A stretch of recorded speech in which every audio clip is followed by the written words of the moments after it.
नमस्कार, जनपक्ष में आपका स्वागत है। मैं हूं प्रियदर्शन।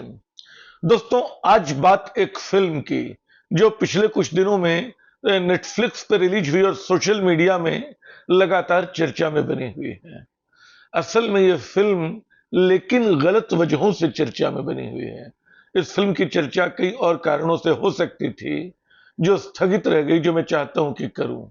लेकिन फिल्म जो है, ये फिल्म का नाम है कर्तव्य। निर्देशक इसके हैं पुलकित। नेटफ्लिक्स पर रिलीज हुई पिछले दिनों, और जो इसकी चर्चा हो रही है वो इस वजह से हो रही कि इसमें पत्रकार सौरभ द्विवेदी ने एक महत्वपूर्ण भूमिका निभाई है, अभिनय किया है। असल में सौरभ द्विवेदी को मैं बहुत पहले से जानता हूं, शायद छात्र जीवन से ही उनके, कैसे उन्होंने पहले एक अखबार ज्वाइन किया, फिर उसके बाद लल्लन टॉप में आए। लल्लन टॉप को उन्होंने देश का एक जाना माना ब्रांड बना दिया और खुद एक ब्रांड बन गए। ये बिल्कुल किसी पत्रकार के लिए ईर्ष्या और रश्क का विषय हो सकता है कि उनके बीच के एक शख्स ने ऐसी तरक्की कैसे की कि उसका नौकरी छोड़ना तक कई दिनों तक सोशल मीडिया की बड़ी सुर्खी बना रहा।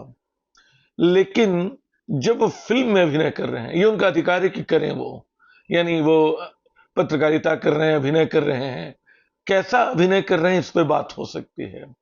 मुश्किल यहां भी दो है।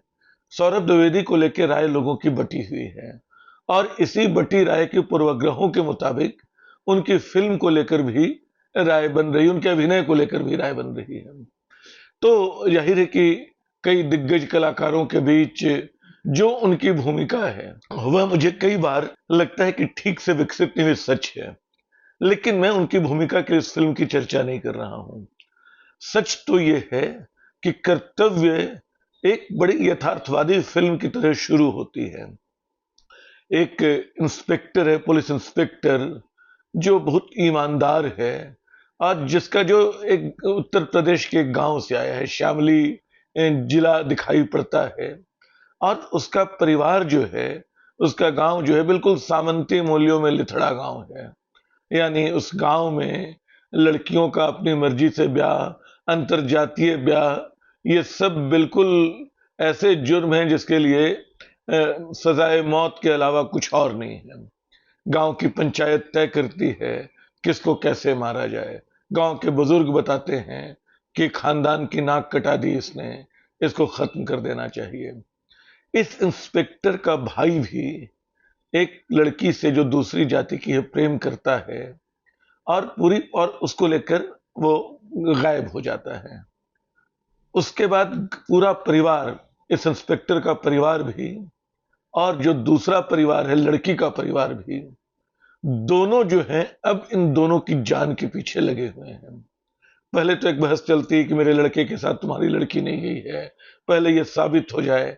लेकिन इन सबके बीच ये दिखाई पड़ता है कि हमारे यहाँ स्त्रियों को लेकर और जाति को लेकर जकड़न कितनी गहरी है, कितनी बड़ी है। इधर एक कहानी समानांतर चल रही है। इस गांव में, इस इलाके में एक स्वामी है। वो स्वामी जिसकी भूमिका आनंद श्री, जिसकी भूमिका सौरभ द्विवेदी ने की है। इंस्पेक्टर की भूमिका जो की है वो सैफ अली खान ने की है, और बड़े करीने से की है, बहुत अच्छे से की है, इसमें संदेह नहीं। तो एक पत्रकार की हत्या हो जाती है, एक महिला पत्रकार की हत्या, और उनकी रक्षा की जिम्मेदारी, उनकी सुरक्षा की जिम्मेदारी इंस्पेक्टर पवन पे ही थी। वो अपने ग्रुप के साथ एक कारवां में, काफिले में जा रहे हैं। आगे पुलिस की गाड़ी, पीछे पुलिस की गाड़ी है, आगे पत्रकार की गाड़ी है। अचानक एक मोटरसाइकिल पे दो लोग रुकते हैं और उनमें एक उनको गोली मार देता है, दूसरे को पुलिस गोली मारने में कामयाब होती है। लेकिन पत्रकार का मारा जाना एक बड़ी खबर है। उसके बाद जो पवन का सीनियर है वो कहता है कि तुमको तो निलंबित होना पड़ेगा। पवन कहता है कि मुझे कुछ दिन की मोहलत दो। ये बड़ी यथार्थवादी फिल्म है जो पुलिस विभाग की, गांव के सामंती मिजाज की, और एक भ्रष्ट किस्म के, बेईमान किस्म के, एक मुजरिम किस्म के संत की, बाबा की के यथार्थ को सामने रखती है। बड़ी सहज बोली बानी में लगता है कि पूरा पश्चिमी उत्तर प्रदेश का एक अक्स इसमें दिखाई पड़ रहा है। पुलिस व्यवस्था के भीतर भी कैसे काम हो रहा है ये सब। लेकिन ये जो बहुत अच्छी फिल्म बन सकती थी, और निश्चय ही इसमें कलाकारों का अभिनय, पवन मलिक का, वर्षा मलिक जो पवन मलिक के रूप में सैफ अली खान का, रसिका दुग्गल का जो वर्षा मलिक की पत्नी बनी है, और एक सहयोगी सैफ अली खान के हैं अशोक, संजय मिश्रा ने उसकी भूमिका की है, और पवन मलिक के पिता हरिहर मलिक, उनकी भूमिका जाकिर हुसैन ने की है। जाकिर हुसैन एक जिद्दी अड़ियल ऐसे बुजुर्ग के रूप में सामने आते हैं जिनको अपने खानदान की नाक के लिए अपने बेटे की हत्या करने में गुरेज नहीं होता है। वो उनकी जिद उनके चेहरे पे दिखाई पड़ती है, और अपने पिता के साथ लंबे कश्मकश से गुजरते सैफ अली खान की मुश्किल भी दिखाई पड़ती है।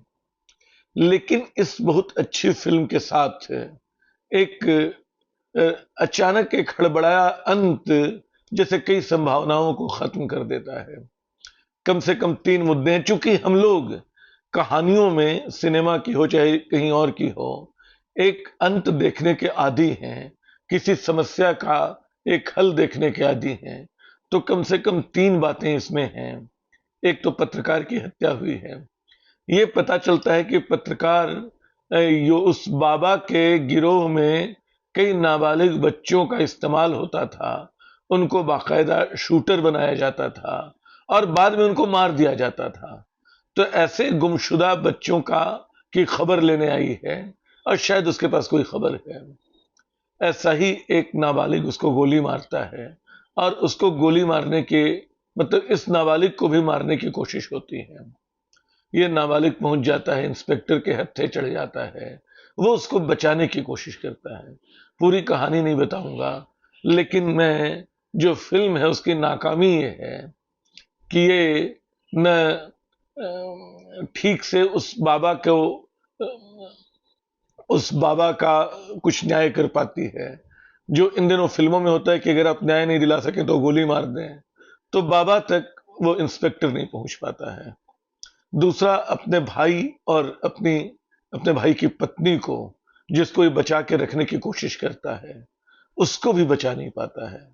जिस बच्चे को बचाना चाहता है ये, जिस नाबालिग को जिसका इस्तेमाल इस बाबा ने कराया है, उसको भी नहीं बचा पाता है।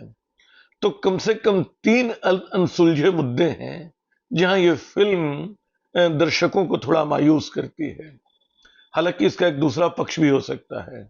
वो दूसरा पक्ष ये कि कोई फिल्म एक ऐसे सुलझे सुखद अंत की ओर क्यों जाए जो जीवन में संभव नहीं दिखता है।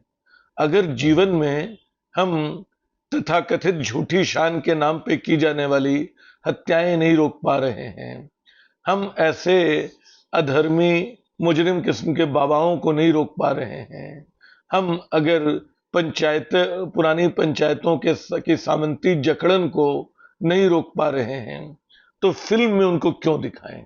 एक तर्क ये हो सकता है।